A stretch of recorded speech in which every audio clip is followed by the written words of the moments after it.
We're constantly being told it takes time for these relationships to develop.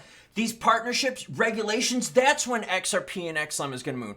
Well, that's the narrative you're being fed by the most recent round of influencers. Yes, it's about time. And what I'm going to do is share with you some data to show you whether that's a real narrative and it is going to take more time, or if they're blowing smoke up the old backside. We're also going to talk really quickly about the SEC delaying Ethereum futures ETF. They're using the same playbook as they did with the BTC ETF, so you know we just got to wait them out, right?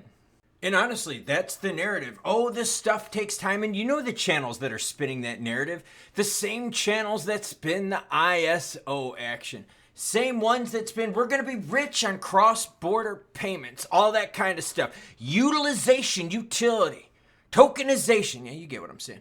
And this is what I'm talking about. Here's the narrative. Joe Buddy says, you're negative Nancy. It's not about the price today. Look at the charts. The bull run goes 18 months after happening. It's that simple. It's not about today's price today. It's about the price come Q1 2025. That's when the race ends, not before. That's when the bull run is over and the negatives can be confirmed. Remember, these are your comments. I'm sharing your comments because, yes, you matter most. You're the viewer. And as you notice, I don't delete them if they don't agree with me. You're totally welcome to have whatever point of view you want. It says, I'm a holder, and I even know this wasn't going to have any price action. People got to learn to chill. If you're an XRP and XLM holder, you have to have that bag sitting for years. If you want to make a quick buck, put it somewhere else.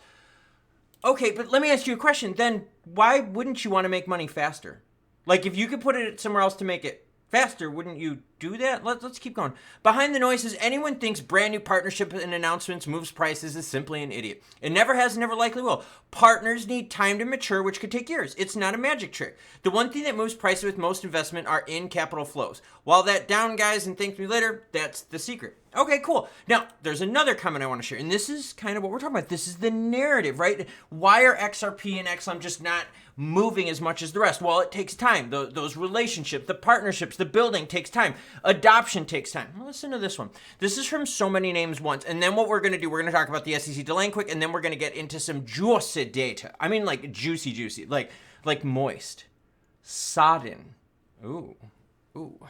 Thank you for describing the changing narrative perfectly. There's a group of folks I used to watch that did a morning show, and you'd watch them for a year talk about how cross-border payments was the thing that'd make us rich. Then suddenly it was, they need more than that, and it's only going to go to XYZ. And I thought, when the F did you spend a year telling me cross-border payments was the only thing needed, and then telling me all these ridiculous price targets?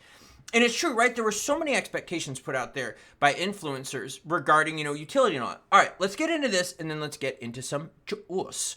Bitcoin's sitting at 65,708. The dream is alive. That's still pretty close to all-time high. ETH 33.94. Sol, look at that, 175. Amazing. BNB 562. Look at it. HBAR 10.8.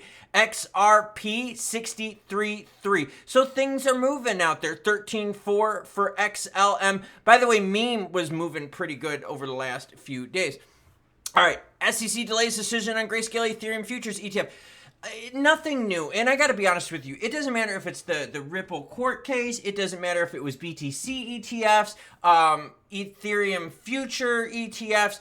The SEC just delays stuff. And when you hear the verbiage, it's all going to make sense.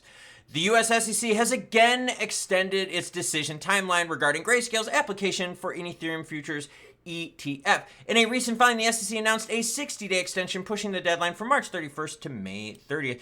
The SEC cited the need for ample time to thoroughly review the proposed rule change and address various issues it raised. This move underscores the regulatory body's cautious stance towards cryptocurrency-related products. That's pretty much verbatim what they said regarding the BTC ETFs. And you saw there was some really juicy good action that came from the market from the BTC ETFs. Lots of inflows. Okay. So now in terms of laggard and in terms of things taking time, I'm going to ask you a quick question and then we're going to talk some stats. And the question I've got for you is this. And you know what? Here, let's remove me from the screen so that we could do the whole thing and then we'll keep going. Okay, so the whole narrative has been about right time. Things take time. That's why, XRP, XM just start moving. It takes time for the partnerships, relationships to develop, adoption, and so forth. Well, let me ask you this. If your target price were to hit tomorrow, you would sell, wouldn't you? Of course you would. It's your target price.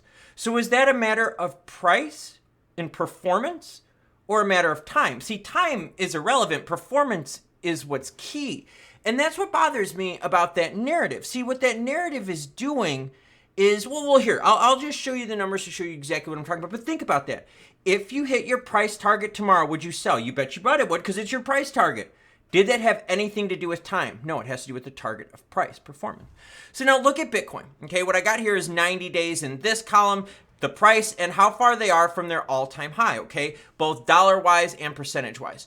When you look at the top 40 cryptos, okay, this is Tether, this is USDC, look at XRP, down 0.23% in the last 90 days. Everyone else is in the green except for DAI, another stable coin, and you have to go all the way down to Injective to get the next one. So think about that. Look what was in this group. You got a little bit of H-bar in there. You got some Render in there. You got some ICP, some Filecoin, Uniswap, and your protocol, Litecoin, Tron, Polygon, Toncoin, SHIB, all of those are all pumping massively. So you're making the narrative of, oh, it takes time to develop relationships. What about Polkadot? What about Tron? What about Polygon? What about ICP? What about Nearpro? Doesn't it take time for them to? See, all of a sudden that argument becomes invalid because when you look at every other player in the market, doesn't time, partnerships, and all that take time too? So you have to be really careful here with that narrative regarding, oh, the partnerships take time, because why are other things moving? Look at Maker, up 131% in the last 90 days. Okay, now you get to Monero. Monero has been down. Why? They got delisted from Binance because of regulatory concerns. Okay, so Monero, we know the story with that. This is another stablecoin right here, FDUSD. But look at this, even Sweet, up 174. Lido DAO up 20%. And this is just in the 90-day time period. So when you start looking at this, you're like, oh my gosh, this is not about time. This is about performance. Because again, if you were to hit your price target tomorrow, you would sell, wouldn't you? You wouldn't hold it for a few more years going, no, bro, it takes time. You'd be like, no, bro, I hit my price target. I'm out, rich, Lambo, done. So when these players are out there telling you, oh, it takes time for things to establish, it takes time for things to grow, it takes time for regulations, does that not apply to the rest of the crypto market? Did it not take time for Avalanche to develop relationships or people on Polkadot? Same thing. What about Toncoin? Didn't it take some time? What about Polygon? Didn't it take time for USDC and adoption for USDC on Polygon? It did. But their performance is better. So the point is, it's really not about time. It's about performance. And that's the one thing that's happening with these narratives that you're getting out there that are getting you just lured into this stuff. It's first it's ISO. It's cross-border payments. Oh, well, then it's decentralization of this and this and this. Then it's automated market makers. And then what you got? You got Protocol 20. You got smart contracts. You got all this stuff. Bro, it takes time. Bro, it takes time. Every other crypto out there is moving. So either they're immune to time or they're doing things much better and performing better. Because think about that. The narrative of time wouldn't make sense for every other crypto out there, wouldn't it? I mean, think about that. Do you think the people right now that have been holding like Render, ICP are like, bro, we just need more time? They're like, dude, we've just 5x'd it, man. This is freaking great. So again, it's not time, but it's performance. But the people that are selling you the idea of time are the same ones that have been telling you you're going to go to the moon with ISO. The same ones that are telling you, oh, we going to melt faces, girlfriend. Grown men are going to cry. Adoption.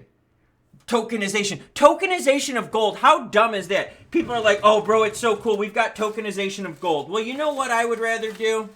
I would rather hold all the stuff in my hands. End of story. You don't want tokenized gold. Come on now. Come on. So just be careful with the narrative out there because they're going to keep telling you, oh, we need more time. We need more. No, you just need better performance.